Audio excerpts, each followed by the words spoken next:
Everyone. इस video में हम देखेंगे किस तरह से हम एक एक्सेल में जहां हमारे पास कैलेंडर डेटा है या कोई स्केड्यूल डेटा है तो उसमें हम वीकेंड्स और पब्लिक हॉलीडेज को हाईलाइट कर सकते हैं। यहाँ हमें ऐसी ज़रूरत कब पड़ती है जब एचआर को इस तरह की शीट बना के मंथली बेसिस पे या 3 मंथ्स में 6 मंथ्स में और 1 ईयर के लिए स्केड्यूल बना के एम्प्लॉयज़ को देना होता है to fill their task sheet. हमें इसकी ज़रूरत वीकली भी पड़ सकती है, मंथली भी पड़ सकती है या 3 मंथ्स भी पड़ सकती है। हम अक्सर मंथली देते हैं और end of the month employees इसको फिल करके रिटर्न करते हैं। तो मैं चाहती हूँ बीइंग एचआर अगर मैं किसी को दे रही हूँ तो यहाँ पे जितनी भी वीकेंड्स हैं और पब्लिक हॉलीडेज हैं हाईलाइट हो जाएं तो मुझे भी क्लैरिटी होगी और एम्प्लॉय को भी क्लैरिटी होगी कि ये पर्टिकुलर डेज हमारे ऑफ डेज हैं। तो यहाँ हम देखते हैं हम किस तरह से उनको हाईलाइट कर सकते हैं। यहाँ मैंने एग्जाम्पल लिया है जहाँ पर मैंने 1 फरवरी से 19 फरवरी तक का स्केड्यूल लिया है। यहाँ एक पोर्शन में मैंने शीट के अपने पब्लिक हॉलीडेज कॉपी किए हैं। Like there are 3 public holidays in this month. तो हम इनको यूज़ करेंगे। मैं इसके लिए एक फॉर्मूला यूज़ करूँगी जिसको मैं पहले एक अलग सेल में आपको करके दिखाऊंगी रन करके, फिर हम उसको फॉर्मेटिंग के लिए यूज़ करेंगे सेम फॉर्मूला। तो यहाँ हम यूज़ करेंगे, ये मेरे पास ब्लैंक कॉलम है तो यहाँ मैंने किया equal network days dot INTL। हम यहाँ INTL को यूज़ करेंगे। Start date first row, end date second row, third is weekend. अब ये पूछ रहे कि आपका वीकेंड कौन सा होता है। कंपनी हॉलीडे सैटरडे संडे भी हो सकती है, संडे मंडे भी हो सकती है, ओनली संडे भी हो सकती है, ओनली मंडे भी। मैं करती हूँ मेरे लिए सैटरडे संडे है तो मैंने यहाँ फर्स्ट वाला सेलेक्ट किया। आप वन टाइप भी कर सकते हो या टैब की से भी सेलेक्ट कर सकते हो। फिर ये पूछ रहा है इस पीरियड में जो आपने सेलेक्ट करना है फरवरी की 19 डेज में या फुल फरवरी मंथ में कौन सी हॉलीडेज है, पब्लिक हॉलीडेज। तो मैंने ये रेंज सेलेक्ट कर ली, ये हॉलीडेज हैं। That's it. अब इसको एंटर करने से पहले हमें बहुत जगह सेल रेफरेंस चेंज करना होगा। कहीं एब्सोल्यूट बनाना है, कहीं रिलेटिव बनाना है। वो मैं आपको बताती हूँ कहाँ बनाएंगे। जैसे सबसे पहला आर्ग्यूमेंट है A2। हमें इसमें ए कॉलम फिक्स करना है, रो नंबर बढ़ानी है, वो 2 3 4 5 6। तो मैं सिर्फ इसके आगे डॉलर लगा दूंगी। इसी तरह से एंड डेट भी सेम रखनी है, ए कॉलम वही रहेगा, 2 3 4 रो नंबर बढ़ेगा तो मैं इसके आगे डॉलर लगा दूंगी।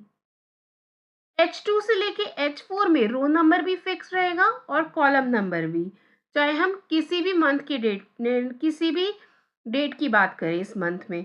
तो इसके लिए मैं F4 से एब्सोल्यूट रेफरेंस लगा दूंगी लाइक दिस। H4 के बीच में क्लिक करके F4।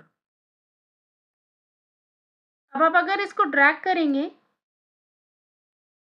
तो आप देखेंगे कि जो हॉलीडेज हैं उनके आगे 0 है, जो वर्किंग डेज हैं उनके आगे 1 है।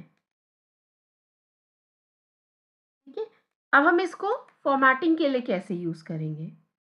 सबसे पहले हमने जो फॉर्मूला लगाया था हम इस फॉर्मूला को जाके कॉपी करेंगे एंड प्रेस एंटर। अगर आपने एंटर प्रेस नहीं किया तो आपका एक्चुअल फॉर्मूला हिल जाएगा।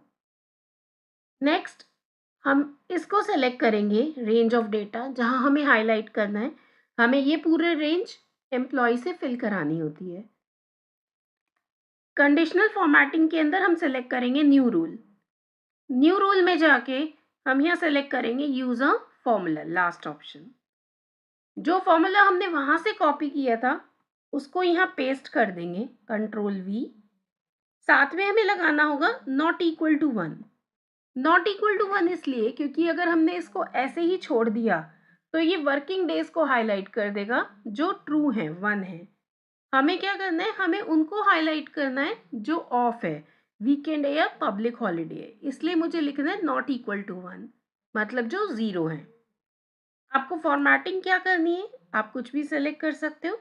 यहाँ मैं सेलेक्ट करूंगी सिंपली येलो हाईलाइट कर दे, येलो फिल कर दे। Okay okay. आप यहाँ देख सकते हैं जितने भी वीकेंड्स हैं उसने क्या किया, येलो हाईलाइट कर दिया क्योंकि हमने ही उसे बोला था कि सैटरडे संडे आर वीकेंड्स। बीच में जो एक पब्लिक हॉलिडे हुई उसने उसको भी क्या कर दिया, हाईलाइट कर दिया। इसी तरह से 19th भी एक पब्लिक हॉलिडे थी जिसको उसने हाईलाइट कर दिया। इसके बाद हम चाहें तो इनको इस कॉलम को सेलेक्ट करके यहाँ से डेटा हटा सकते हैं। हम यहाँ कर देंगे क्लियर कंटेंट्स, तो सेल एज इट इज रहेंगे बट डेटा क्लियर हो जाएगा। और इसके बाद हम ये शीट यूज़र को प्रोवाइड कर सकते हैं जिससे वो अपनी टाइम शीट फिल करके हमें मंथली बेसिस पे या 3 मंथ्स में और वॉट एवर यू वांट उस तरह से फिल करके हमें सबमिट कर दें। So this is the best way to represent the task sheet to time sheet to employees. So they will fill that, and it is very clear for employee and HR both that which are working days and which are holidays. So I hope you like this video. If you to my channel and like, share and comment. Thank you.